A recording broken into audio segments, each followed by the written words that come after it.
السلام علیکم ورحمۃ اللہ وبرکاتہ نحمده ونصلی علی رسوله الکریم اما بعد فاعوذ باللہ السمیع العلیم من الشیطان الرجیم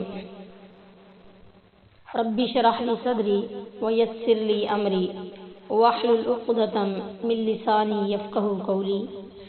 آج کے سبق کا آغاز ہم سورۃ النساء کی آیت نمبر 50 سے کرتے ہیں۔ اعوذ باللہ من الشیطان الرجیم بسم اللہ الرحمن الرحیم۔ انظر دیکھو، کیفا کیسا، یفترون باندھتے ہیں وہ، علی اللہ اللہ پر، کذبا جھوٹ، وقفا اور کافی ہے، بہی یہی، اسمن گناہ، مبینہ صریح۔ دیکھ وہ اللہ پر کس طرح جھوٹ باندھتے ہیں اور صریح گناہ گار ہونے کے لیے یہی کافی ہے۔ وَكَفَى بِهِ اسما مبینہ، یعنی ان کے یہ جھوٹے دعوے اور اللہ تعالیٰ پر افطرا ہی ان کے سخت گناہ گار ہونے کے لیے کافی ہے۔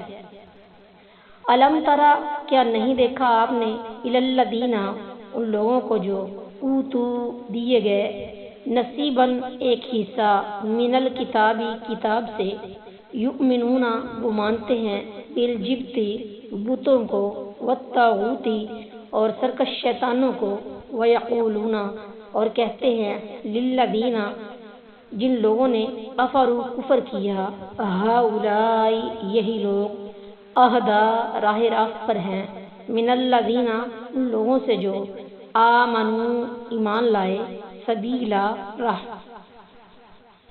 کیا آپ نے ان لوگوں کو نہیں دیکھا جنہیں کتاب کا ایک حصہ دیا گیا، وہ بتوں اور باطل معبود پر ایمان لاتے ہیں، اور جن لوگوں نے کفر کیا ان کے متعلق کہتے ہیں کہ یہ ان سے زیادہ سیدھے راستے پر ہیں جو ایمان لائے ہیں۔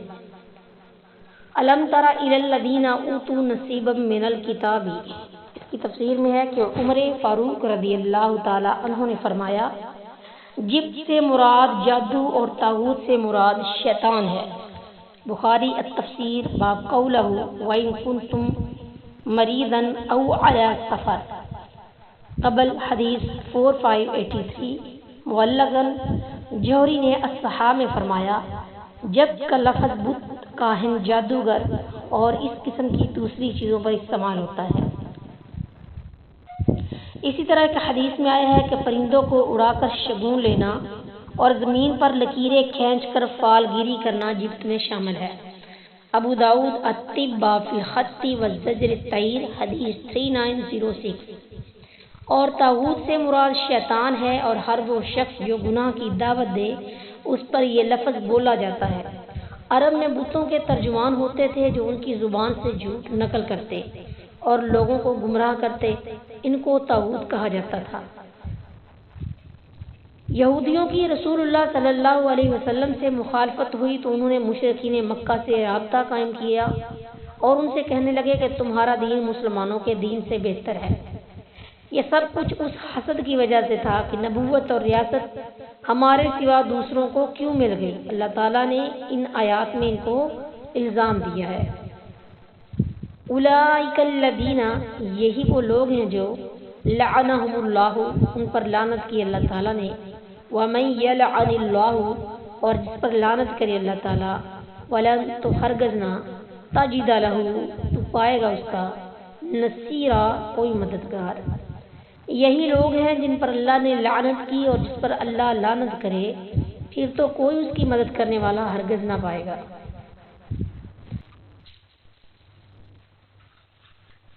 ام لہم، کیا ہے ان کا، نصیب کوئی حصہ، من الملک سلطنت سے، فاذا لا، پھر اس وقت نہ، یؤتون الناس، دے لوگوں کو، نقیرا تل برابر، یا ان کے پاس سلطنت کا کچھ حصہ ہے تو اس وقت تو وہ لوگوں کو کھجور کی گٹلی کے نقطے کے برابر بھی نہ دیں گے۔ اوپر کی آیت میں یہود کی جہالت بیان کی کہ وہ بتوں کی پوجا کو اللہ واحد کی وجہ پر ترجیح دیتے ہیں۔ اس آیت میں ان کے بخل اور حسد کو بیان فرمایا۔ بخل تو یہ ہے کہ جو نعمت اللہ تعالیٰ نے کسی کو دی ہو دوسروں سے اسے روک لینا، اور حسد یہ ہے کہ جو نعمت اللہ تعالیٰ نے دوسروں کو دی ہے اس پر جلے بھنے اور آرزو کرے کہ اس سے چھین جائے، پھر خواہ مجھے ملے یا نہ ملے۔ پس حسد اور بغل دونوں میں یہ بات قدر مشترک ہے کہ دوسروں سے نعمت کو روکنا اور یہ گوارا نہ کرنا کہ اپنی ذات کے سوا دوسروں کو بھی فائدہ پہنچے۔ یہود میں یہ دونوں صفتیں اتم اور اکمل طور پر پائی جاتی تھیں۔ قرآن نے بتایا کہ یہ مسلمانوں سے حسد کرتے ہیں اور ان کے بخل کا یہ حال ہے کہ اگر اللہ تعالیٰ کے ملک و سلطنت میں ان کو کچھ اختیار ہوتا تو کسی کو تل برابر بھی کچھ نہ دیتے۔ نقیراً دراصل اس نقطے کو کہتے ہیں جو گٹلی کی پشت پر ہوتا ہے اور یہ قلت میں ضرب المثل ہے۔ ام یحسدون الناس، یا وہ حسد کرتے ہیں لوگوں پر، علی ما آتاہم اللہ، اس پر جو انہیں دیا اللہ تعالیٰ نے، من فضلہ، اپنے فضل سے، فقد، پس تحقیق، آتینا، ہم نے دیا، آل ابراہیم الکتاب، آل ابراہیم کو کتاب، والحکمت، اور حکمت، وآتیناہم، اور انہیں دیا، ملکن عظیما، ملک بہت بڑا۔ یا وہ لوگوں سے اس پر حسد کرتے ہیں کہ اللہ نے انہیں اپنے فضل سے دیا ہے تو ہم نے تو آل ابراہیم کو کتاب اور حکمت عطا فرمائی اور ہم نے انہیں بہت بڑی سلطنت عطا فرمائی۔ مطلب یہ ہے کہ ابراہیم علیہ السلام کے بیٹے اسحاق علیہ السلام کی اولاد میں مدت دراز تک نبوت اور بادشاہت رہی، اور داؤد و سلیمان علیہ السلام اور دوسرے اولو العزم پیغمبر ہو گزرے ہیں۔ اب بنو اسماعیل میں سے رسول اللہ صلی اللہ علیہ وسلم کو نبوت اور رسالت سے سرفراز فرما دیا گیا، تو یہ کیوں حسد کر رہے ہیں؟ یہاں میں فضل ہی سے مراد نبوت اور دین و دنیا کی وہ عزت ہے جو نبوت کی برکت سے حاصل ہوئی ہے۔ الکتابہ سے مراد کتاب الہی ہے، والحکمت سے اس کا فہم اور اس پر عمل کرنا مراد ہے، اور ملکنا عظیمہ سے مراد سلطنت اور غلبہ و اقتدار ہے۔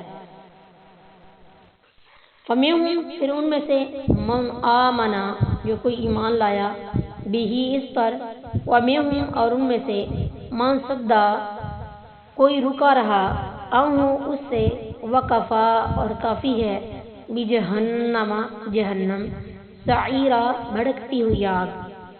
پھر ان میں سے کوئی وہ ہے جو اس پر ایمان لے آیا اور کوئی وہ ہے جو اس سے منہ موڑ گیا، اور جلانے کے لیے جہنم ہی کافی ہے۔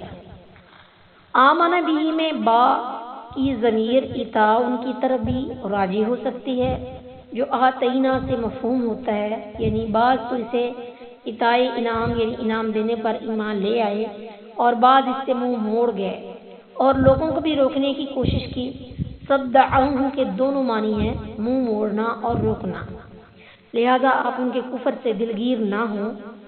اگر اس ضمیر کا مرجع رسول اللہ صلی اللہ علیہ وسلم کو مانا جائے تو معنی یہ ہوں گے کہ یہ سب کچھ دیکھ لینے کے باوجود یہود میں سے کچھ لوگ تو آپ صلی اللہ علیہ وسلم پر ایمان لے آئے، لیکن اکثر نہ صرف خود ایمان نہیں لائے بلکہ جو ایمان لانا چاہتے ہیں انہیں بھی روکنا چاہتے ہیں۔ ایسے لوگوں کی سزا کے لیے جہنم کافی ہے۔ وما علینا الا البلاغ۔